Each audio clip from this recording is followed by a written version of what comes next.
Someone is holding still, not because they're forced to. Because they've chosen to be here. Someone else leans in close, holding a small, sharp object near the skin just beneath their lip. In a moment, that skin will break. On purpose. In front of people who are watching, we don't know this person's name. We don't know what they were thinking in that exact second. But we know, with real confidence, that moments like this happened.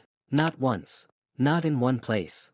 Across thousands of years, on different continents, among people who never met, and somehow, we can still prove it, not because anyone wrote it down. Writing didn't exist yet. We can prove it because the body kept the record the voice never got the chance to leave behind. In 2017, in southeast Turkey, archaeologists lifted a skull out of the ground at a site called Tarla. Beside the jaw sat two small stones. Not scattered by time. Positioned. One near the ear. One resting exactly where an object worn beneath the lower lip would sit. At first, that could mean nothing. Stones fall into graves. Objects shift, but then someone looked at the teeth. The lower front teeth carried a flat, worn patch on their surface, the kind of wear that doesn't come from chewing, or age, or diet.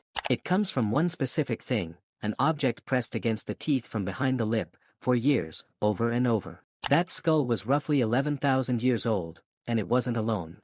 Across the wider site, researchers found more than 100 similar ornaments, stone, obsidian, copper, still sitting where they'd been worn, near the ears and jaws of the dead. One grave could be a coincidence. 100 is a pattern. This became one of the earliest confirmed cases of deliberate piercing ever documented.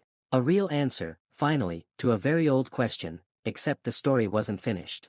It had barely started. Because when researchers checked exactly whose graves these ornaments came from, something didn't line up.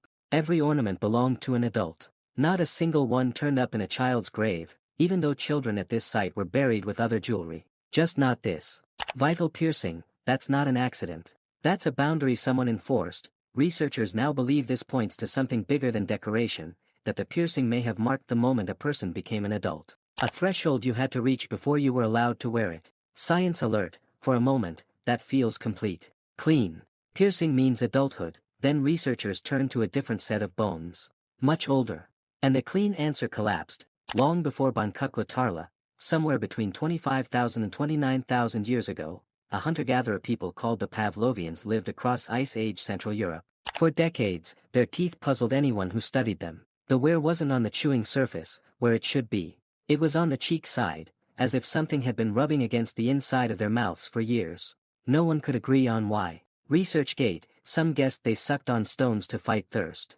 Nobody was confident. Then, in a study published in early 2025, a biological anthropologist named John Willman proposed something different, that the wear matched a known pattern caused by labrets. A type of piercing worn through the cheek.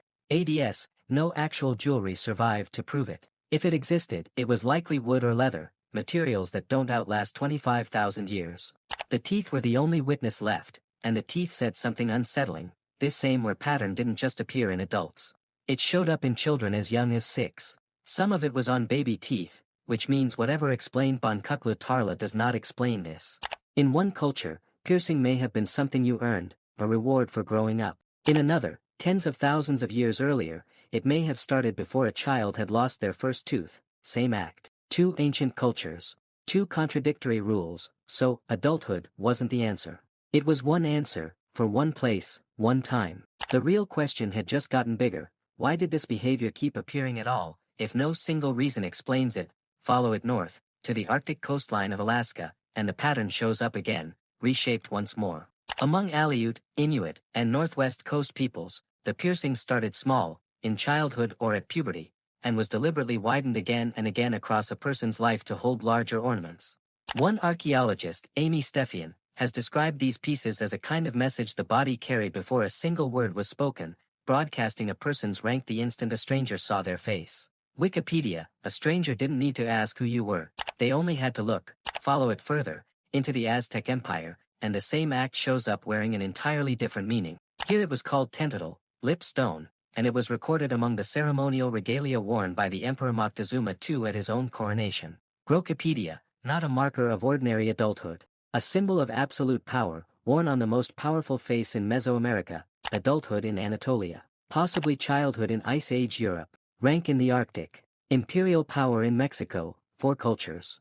4 different meanings. And underneath all of them, the exact same decision, cut into the same part of the body, and keep the wound open on purpose, which finally forces the question hiding underneath everything so far: why the mouth, not the arm, not the chest, not somewhere far less dangerous to wound? The mouth feeds a person.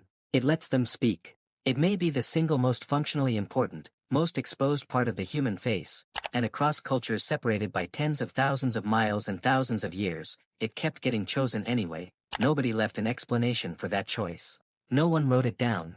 But researchers studying this pattern keep circling one reasonable idea: the mouth may have carried more social weight than almost anywhere else on the body, visible to everyone, impossible to hide, tied to the exact act of being understood. If that's close to right, the piercing wasn't only decoration, it was a permanent signal, placed at the one spot other people were always looking, and that signal outlived the person who wore it. Their voice disappeared the moment they stopped speaking. Whatever they believed about that mark, gone with them, but the wear on their teeth is still readable. Still sitting there, thousands of years later, waiting for someone who never knew their name to notice it. The body kept the message. The mind that gave it meaning did not survive to explain it, and maybe that's the part worth sitting with: long before cities, long before writing, long before anything close to the world we live in now, human beings on different continents were already doing this, marking their own bodies, at real physical risk, to say something about themselves that words alone apparently weren't enough to carry. We tend to think of that instinct as modern. A tattoo, a piercing, a visible choice about who we are, aimed at strangers who will never ask. It isn't modern. It might be one of the oldest things we do. Somewhere right now, a needle is passing through skin in a room that has nothing to do with Turkey, or the Arctic, or an empire that fell 5 centuries ago.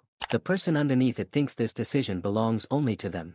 They have no idea they might be repeating something a child did 27,000 years ago, for a reason that vanished from the earth along with everyone who understood it. We have the stone. We have the wear on the teeth. We have the grave, placed with enough care that someone, once, thought it mattered. We do not have the person. We never will.